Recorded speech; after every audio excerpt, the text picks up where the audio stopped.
I thought your take on the Nick Saban quote was interesting. And for those that are unfamiliar with this, Saban came out and said there's no such thing as wrong place, wrong time. Nate Oats had used that as the principal reason why Brandon Miller was playing. Wrong place, wrong time. And Nick Saban today suspends one of his best players for the same reason.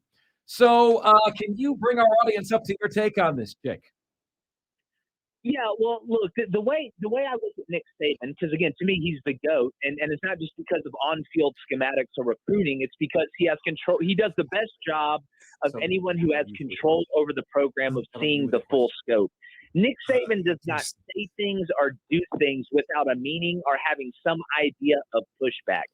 Now, I do think where situations like this pop up, I don't think he was personally attacking Nate Oats. I think Nick Saban so singularly focused on one thing, and that is winning. And he knows how important culture is in that. I don't know if it was subliminal.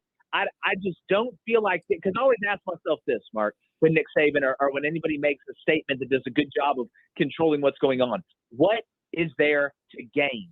What do you get from it? What is the positivity that comes out of it? And I have racked my brain and asked other people.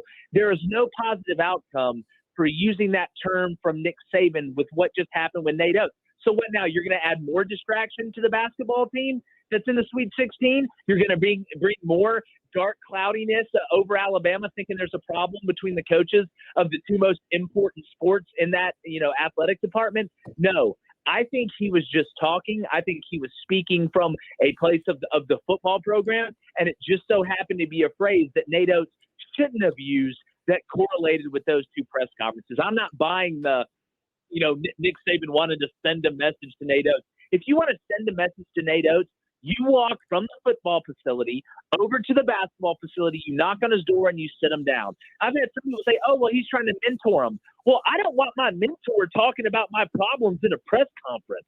I don't think that's exactly how that works. So I think it wasn't as intentional as what people think.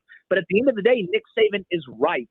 Guilt by association is a true thing. You are what you eat. If you shove your face full of Reese's peanut butter cups and cake, you're going to be fat. If you hang out with people that get in trouble and do stupid things, the odds of you getting in trouble are very, very high. So I think what he said was fantastic, but I don't think there was any intentional nefariousness to what Nate Oats said. I think it was more coincidental.